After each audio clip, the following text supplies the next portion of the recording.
And welcome back to another episode of Pokemon Knowledge.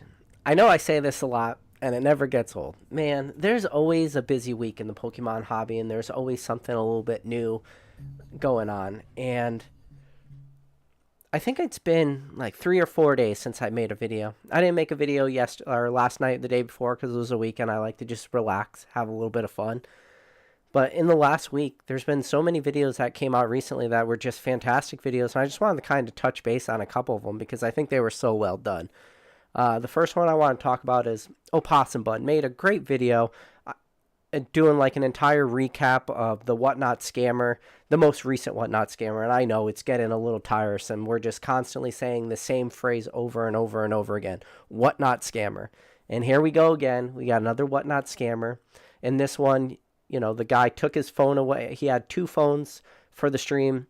He took one of his phones away, started going through some different boxes, different collection buys he had, and then the entire time his wife was swapping out one of the ceiling slabs. But instead of switching over videos, the chat was able to see like his wife switching out the slab, which is just as scummy as they can get. Listen, Opossum Bud did a great recap of that. If you go down in the description of this video below, it's a link to Opossum Bud's video. I recommend you guys going, checking out that. It's a great watch. But also, that video was posted a little bit before. I had actually seen that video posted a little bit earlier. If you guys are not in Discord groups yet, if you're not in the Rattle Discord, stuff like that, highly, highly, highly, I cannot recommend it any higher for you guys to join these Discord groups. That same video was posted in the Rattle Discord a few hours before that video came out. So we had already seen it. We had already started talking about it. And man, I'm going to tell you, it's just super, super scummy stuff. And I know there's been some people on the platform are now talking about leaving the platform just because it has become a little bit more of a toxic place. Or I don't know if the entire platform as a whole is toxic, but we're definitely seeing more and more examples of people on almost like a daily and weekly basis doing this scummy stuff. And what the worst part of that video was, and Opossum Bud did a great reaction to it and walked you guys through exactly what happened. But the absolute worst part of that video is the fact that if he didn't do that, if he didn't, forget to swap over cameras, if let's just say he did swap over cameras, nobody would have known that guy was a scammer, and nobody would have known that, all the bad stuff he was doing. And one of the things I've noticed time after time after time, anytime, people are doing bad stuff, there'll always be a group of people that will argue against that fact and say, what they're doing isn't bad, that person wouldn't be a scammer and stuff like this. But then that Whatnot video just shows that. So it's sad. And I hope that guy, gets deplatformed off Whatnot. And I hope, all his Eevee Heroes boxes that he was hoping to be showing, because you could hear his voice in the background, I'm hoping that he can't sell any of those Eevee Hero boxes and that he can't scam people in the future because, this hobby doesn't need people like that. But then the next video that came out as recently as today, and that's Rattle's video talking with Gary King Pokemon. Again, if you haven't had a chance to watch Rattle's most recent video, it is an 100% A plus recommendation to you that you gotta watch.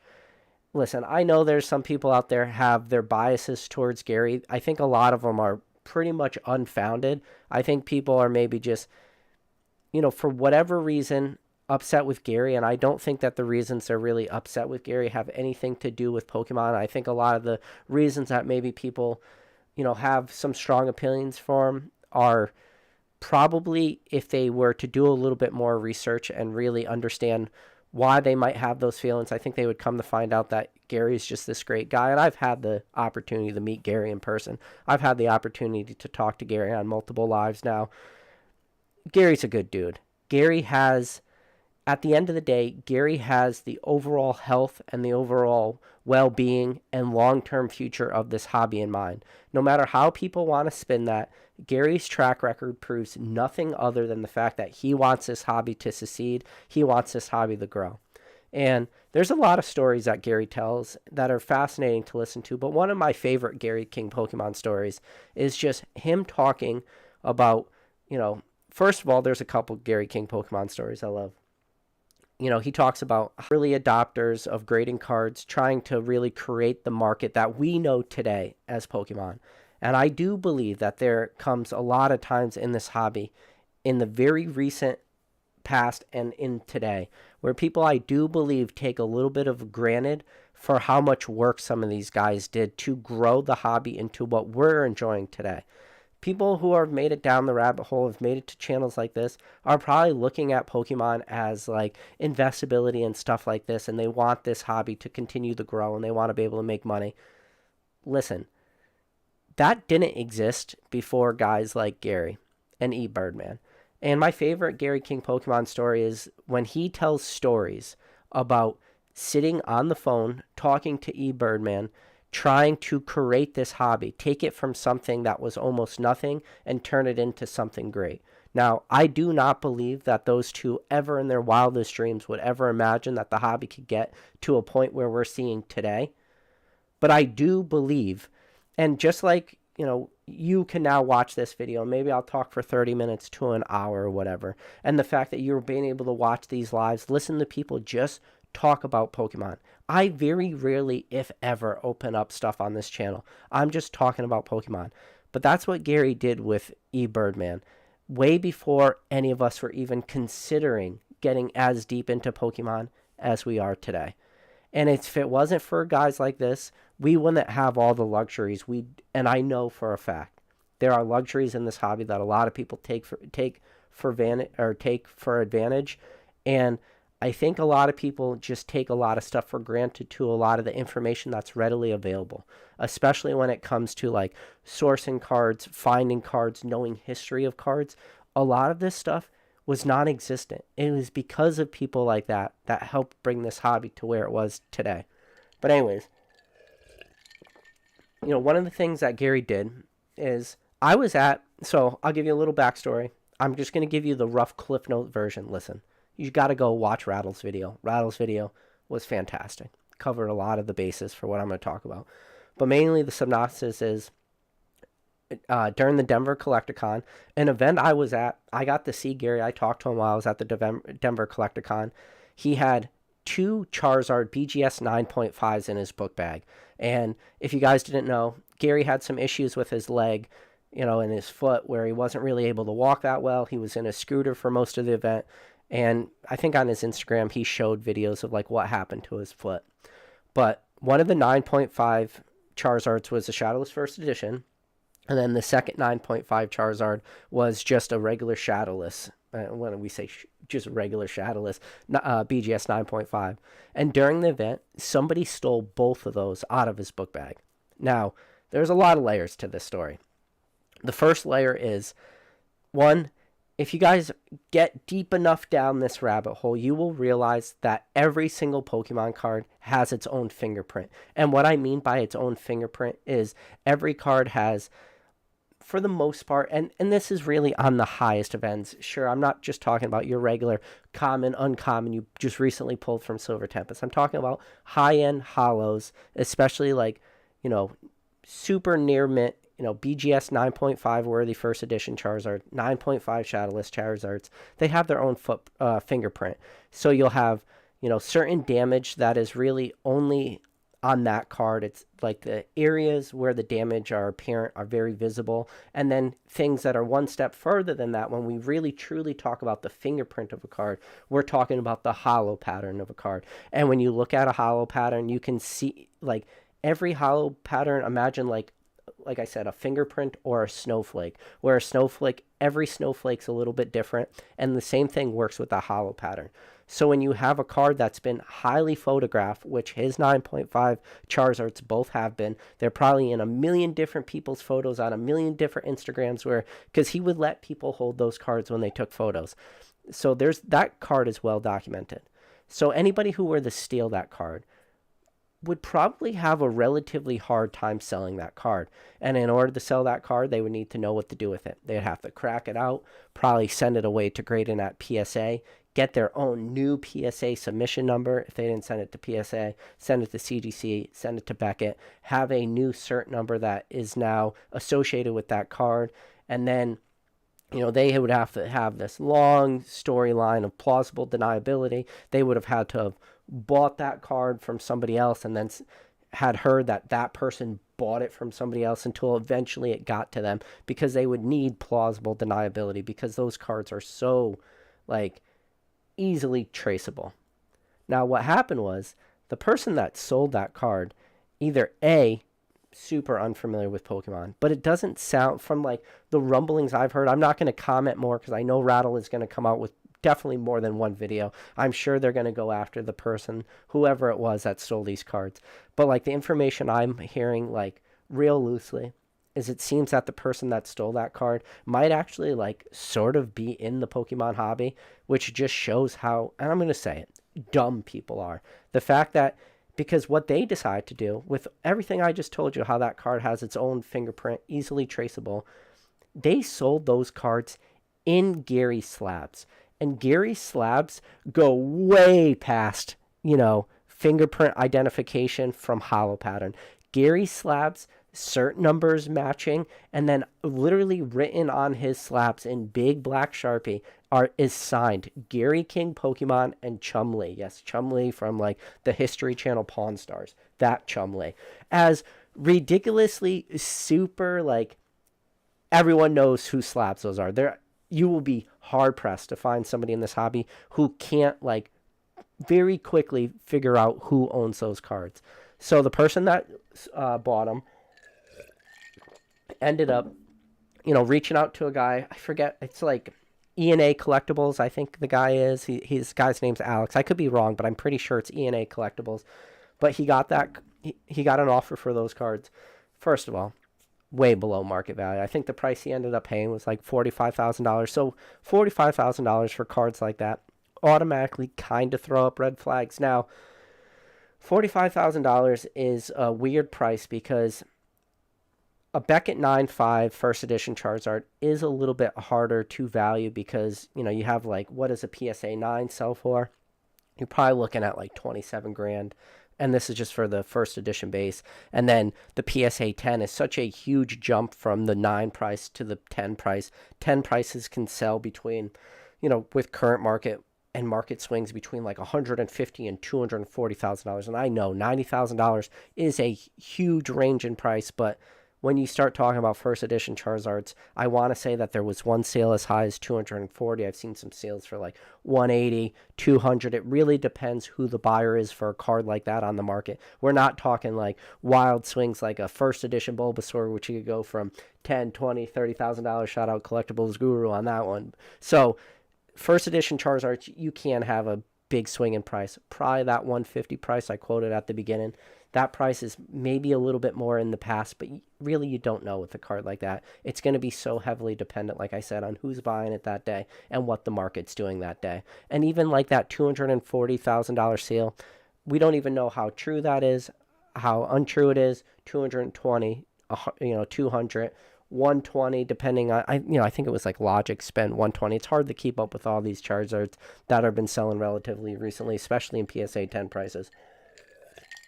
So anyways, to get back to what I'm saying, to value that 9.5 does get a little bit tricky because the price between a PSA 9 to a 10 is such a drastic difference. To value that 9.5 gets hard. Same thing with the Shadowless 9.5. But the guy, Alex, instantly recognized, like, this is weird. Maybe I should reach out to Gary. He reached out to Gary, and Gary told him, yeah, those were my cards. Now, the craziest part of this story is that when those cards were stolen from Gary, he didn't file police reports, and he didn't let anyone know. Literally, Rattle's video talking about that card being stolen was the first time I'd ever heard about Gary losing those cards. I know there were a few people that might have had conversations with Gary talking about those cards being stolen, but I personally didn't know. And the crazy thing is when I talked to Gary, and if you guys haven't got a chance to watch this, I did a live walkthrough of the Denver Collecticon event. And during that time, Gary was there, and I interviewed Gary while I walked through the floor. And one of the things Gary did was, when I interviewed him, Gary talked about how great all the people in this hobby are. Now, I really, really need to know if those cards were stolen from Gary on the Saturday or if they were stolen after I interviewed him. Because Gary's personality, the way Gary talks about this hobby, the way he talks about people in this hobby was so uplifting and so positive.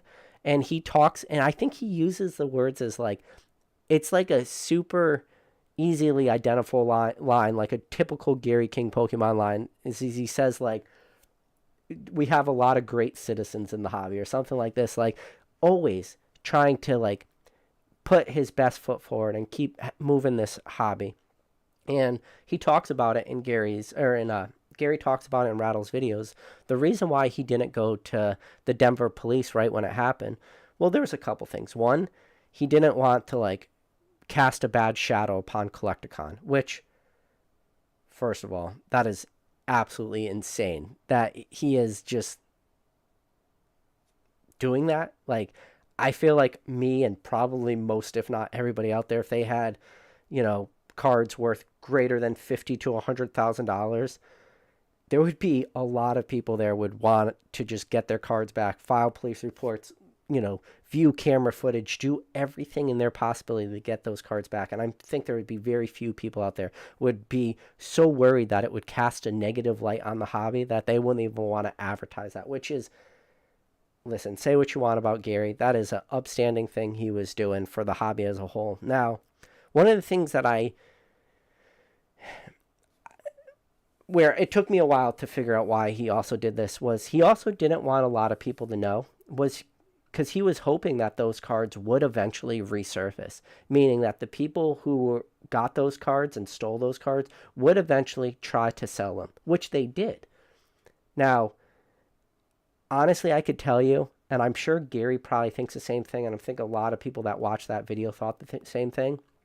If those cards did reappear, they would have reappeared in that earlier scenario I gave you, where somebody would have cracked those easily identifiable cards out, grade them with CGC, Beckett, PSA, got brand new cert numbers for those, and then, like I said, did that long, plausible deniability thing, because that would be the only way you can move these cards, and then, fight your legal battles that way and hope you don't get sued and hope you don't get caught with stolen goods, and, there would be a lot of steps. But they didn't do that.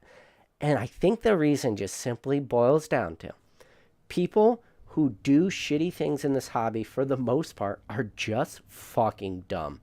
And that's what I'm hoping that case was that the people that stole those cards from Gary were just really scummy, but really dumb, really unintelligent people. And I hope that those people I hope Rattle does what Rattle does best. Rattle is the greatest, PI in this hobby, and I hope he goes after him, and I hope, he exposes those people. And it already seems that those people are using their real PayPal accounts, making up fake stories saying that they acquired those cards from their brother and all this stuff. Throw plausible deniability out the window. Listen, when your slab is signed Gary King Pokemon, it has Gary's cert number on it, and also have Chumlee sign that card, your brother could go kick rocks in this imaginary situation. It's just wild. So the reason why I just wanted to kind of touch base on these videos is so much stuff in this hobby happens in such short amount of times. And even today, right before I made this video, Rudy made another video. And I don't usually do this. I don't usually just do let's just be the news recap of all the YouTube videos that have gone on this week. I don't usually do that. But earlier today, Rudy also made a video talking about, I think he called it the changing of the era of Pokemon. Pretty much his video was talking about Pokemon moving out of Sword and Shield, moving into Scarlet and Violet, potentials for reprints, stuff like this. And I'll tell you right now, we are already into March. Scarlet and Violet is released March 31st. That's when, booster boxes. I'm sure we'll probably see, leaks happen probably the week before.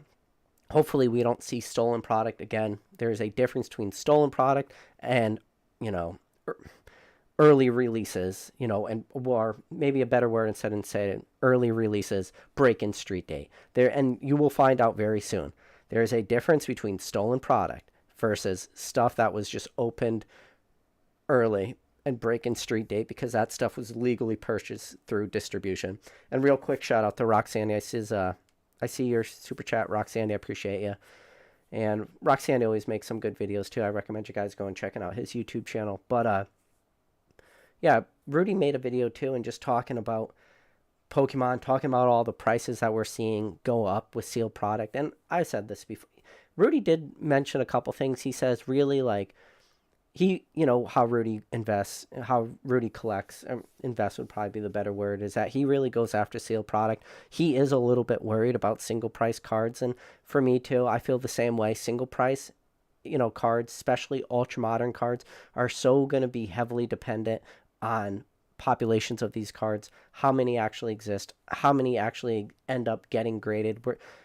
Can cards buck the trend? Cards right at release are obviously going to be higher. They're going to dip down, but eventually, I'm a strong believer in that cards do eventually start having, uphill trajectories. But the matter of the fact on a question like that is, when is that uphill trajectory going to happen?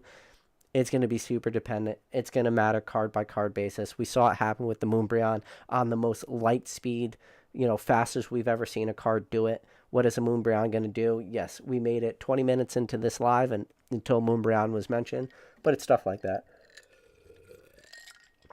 So, no, it's just a wild week, and then especially the fact that Rudy's making these Pokemon videos, and Rudy, the Magic guy, but he's making more and more Pokemon videos, and I think that I'm listening to some of the people that went to the most recent CollectorCon in Orlando, and I saw it at Denver, but I'm hearing it again, people in Orlando, talking about how strong this hobby is, and talking about what people are buying, what people are collecting. It has become very apparent to me, and if you guys are selling stuff on eBay, it's also very apparent at what sells. Listen, you can go, there's a lot of vintage stuff, still sells for high premiums, especially stuff that is, low pop. That stuff's still selling for a premium. We have seen some retraces, but for the most part, things have been relatively flatlined, relatively steady for vintage. We did see a pretty steep decline. Where we saw the steepest declines are the things everybody expected to go, decline. But one of the things we're seeing that's right now very strong is that modern market, especially things that are mass produced, which time after time after time are constantly like shocking. We're still seeing Charizard UPC promos selling between $70 to $100 in PSA 10s. Those things are dime a dozen. We're still seeing Champions Pass Charizard selling in PSA 10s for greater than $30. We're seeing Moonbreon Black Label sales sell for $12,000 on PWCC. Between $7,000 and $1,000 in a PSA 10 for those Moonbreons. That card is quickly becoming one of the most graded cards in at least modern time periods history, especially when it comes to, chase cards. I think that card's population is up to 4,800 of those graded by PSA alone. 4,800 of one single card, pulling a premium of close to $1,000. Dollar amount wise is absolutely ridiculous when you think of market cap, and then the fact that that is still one of the most in demand cards just shows the absolute disgustingly strong strength of this hobby right now. We as a hobby, we as a whole in this hobby are in such a fine, beautiful place. How long is this going to last? Maybe, listen, how long is this going to last? At least for the modern market. I think it's dependent on how Pokemon, makes their next couple plays. And what I mean by that is how Pokemon makes their next couple plays is how is Pokemon going to, handle reprints and stuff. Right now, I think there's a lot of people out there are really begging for reprints, and more begging for reprints for one product more than anything else, and that is booster boxes. I think there's a lot of people out there really were hoping for booster box reprints, and for whatever reason, we haven't seen them yet. Now, can we still see them come? Of course we can, and never say never. There should never use the word never in this hobby. So, I think that was a double negative. Never use the word never. There you go. Take that quote it. That's going to be the new title of this video after this video is over. Never say never in this hobby. But yeah, man. But anyways, so that's kind of all I want to say. Now, Fresh Tat asked a question. He goes, PK, have you picked up any good cards lately? So there's a couple cards I kind of want to talk about, and I probably won't do it in this video. I would like to know a lot of your guys' opinions on Do you want me to strictly talk about English Pokemon? I know some people dabble in Japanese, but I've already warned people that I might start talking about this. And if you guys don't join the Rattle Discord, the Rattle has his happy hour chats. I mentioned it last night during the happy hour. I joined. It's always a fun time. We're sitting there playing poker, doing a lot of fun stuff. But one of the things I mentioned in the Rattle happy hour chat was, you guys better buckle up, because I think I want to start talking about, like Chinese Pokemon cards for a while. Now,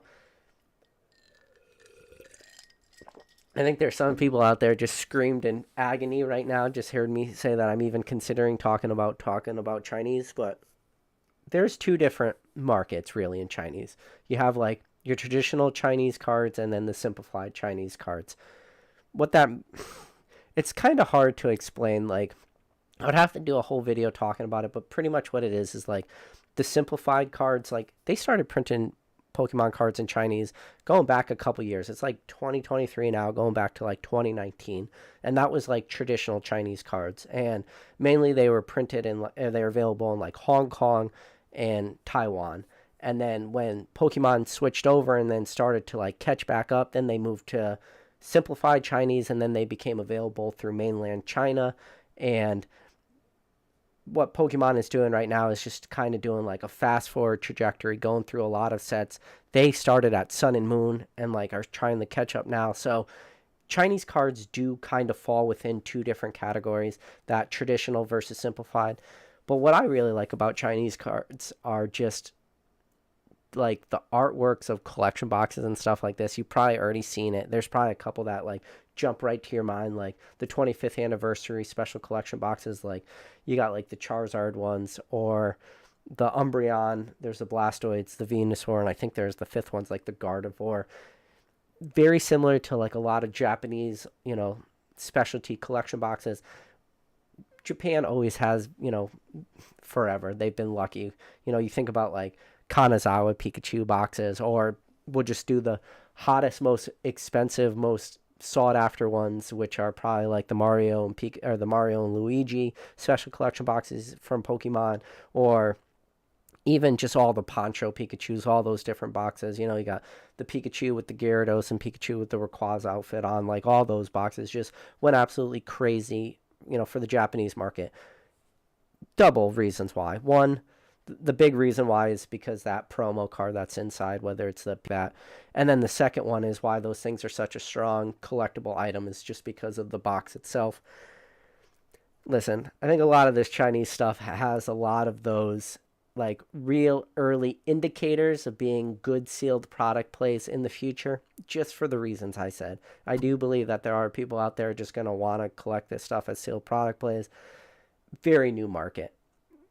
Chinese market, especially, there's two words that don't go well together: buying and China in this hobby. Those two words they do not go together.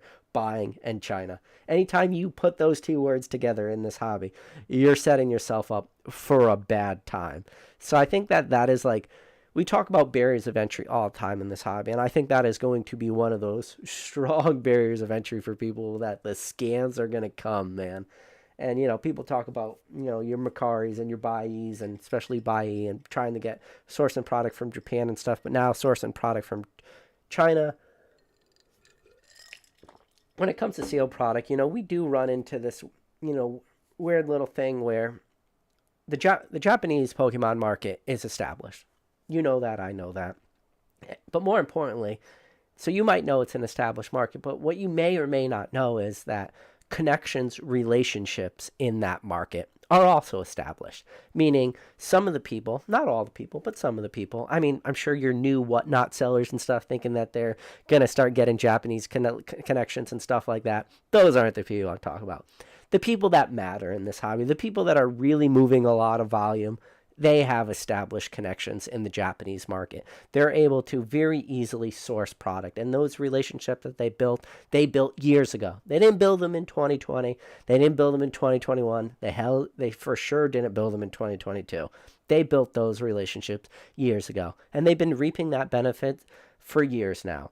And there was no time like today that they're reaping those benefits anymore. This is the difference. Now, the Chinese market, those relationships don't exist yet.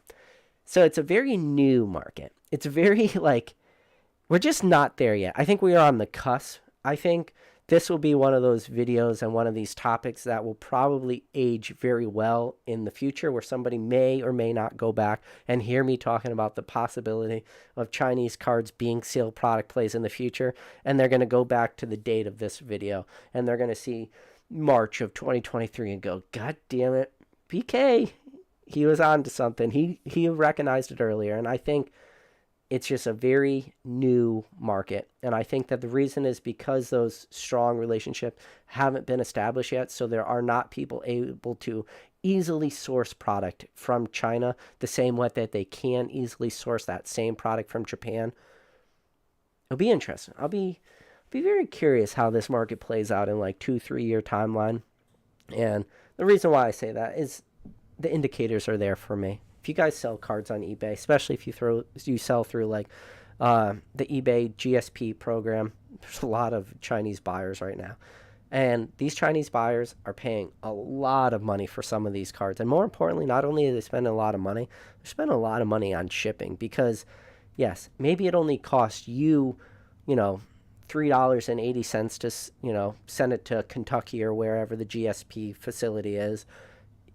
But that buyer from China is spending way more money to have it shipped to them in China. So they're already paying like amazing premiums on a lot of this graded stuff that they're buying. And I know what I'm selling. I know what some other people are selling. And it seems like a lot of these cards are moving to China. And China is a very up and coming market. And you're talking $1.2 billion. The fact that now these cards are made in that simplified Chinese opposed to that traditional Chinese, making that market just grow. And, it'll be interesting. We'll see how it plays out. If you guys would like an actual in-depth video talking about this, like where we actually go into it, I could do that. I think there's a lot of people out there are just screaming at their screens or at their phones right now, asking me to please stop talking, because I think there's a lot of people getting ready to make these plays. And I think people tried to make these plays with other type of, there was like a push for a little while, people talking about like the Korean market for Pokemon and stuff like this. And I don't think it was ever able to really gain the traction a lot of people wanted. There was a couple videos talking about Korean for like, I don't know, like a month. And it just wasn't able to, really gain that traction they wanted. But I think the Chinese market can be good. So you heard it here first. I haven't heard a lot of people talking about the Chinese market. I mean, I'm sure those videos exist, but so we'll see. I mean, it's just, if you're going to be in this market, if you're going to be buying in this market, selling into this market, you need to keep your ear to the ground, and you need to just identify areas that are up and coming. That's all I'm saying is people will just be like, well, this is how people will take this video. They'll say, PK is now just shilling the Chinese market, and I've literally never talked about the Chinese market in like any video besides today. But people will just go with whatever they want to talk about. I'm just letting you guys know the way I see it, the indicators in the market, the way I see things moving, that will be plays in the future. I just think it's such a new market right now. And we'll see. I think buyers there are going absolutely crazy for cards. So I just looked at the chat and people are saying, PK, what about Korean? Oh, there you go. People are still asking for that Korean. That's funny that I just said that. And people are still asking about the Korean market. Listen, Korean market is something else. I think a lot of people wanted that Korean market to be something it wasn't. But yeah, guys. I just wanted to make this a short video. I wanted to like kind of touch base on two videos I think you guys should definitely go watch. One, go watch that Rattle video, talking the Gary King Pokemon, listening about those BGS 9.5 Charizards being stolen. Rattle Gary made a great video together. I'm looking extremely forward to all Rattle's upcoming videos, talking more about that. Number two, you guys need to join the Rattle Discord. Whatever you're waiting for, I don't know why you're still waiting. There's a link for the Rattle Discord in the description below. We were very lucky we got to see that Whatnot scamming video posted in that Discord, and then Opossum Bud again. Link for Opossum Bud's video is also in the description of this video. I recommend you guys going checking out that. Just be mindful as buyers. Like, understand that there are these shady type of sellers out there. There are these shady type of platforms. There are good people on these platforms, but there's a lot of shitty people, man. So just be very careful, because at the end of the day, it's your money that you're spending. I'm not spending your money. People in this chat aren't spending your money. People watching this video after the fact aren't the ones spending your money. You are the one spending your money. And if you want to just be passive in this hobby, that is fine. But if you do look at this hobby and you do look at the next level and you do want it to be an investment or something that's going to show a return for you in the future, you can't just be blowing your money all the time. You got to be doing smart things. And I think that should come as simple as possible. But I feel that at the end of the day, a lot of people struggle with that very simple thought. Make your money, grow in this hobby. Don't ever let it shrink. But yeah, guys, I appreciate you. Appreciate every single one of you guys. I don't ever ask for much. All I ask for two things. One, if you hadn't had a chance, hit that like button. Let's get this video at least to 69 likes. I appreciate that. And number two, if you guys are somehow making it to the end of these 35 plus minute long lives and you haven't hit that subscribe button, do me a favor. Hit that subscribe button. And I do a lot of these live type videos. If you're looking at your phone, don't just look at videos, just click on that live tab. That live tab is going to drop down a lot of videos. That's mainly what I do, are live videos. So if you want to join in on the live conversations, you want to join in on the chat, hit that bell notification. But with that said, I appreciate every single one of you guys. And I'll catch you on the next see that? I just had a little mini stroke there. And I'll catch you on the next video. All right, guys. Talk to you later.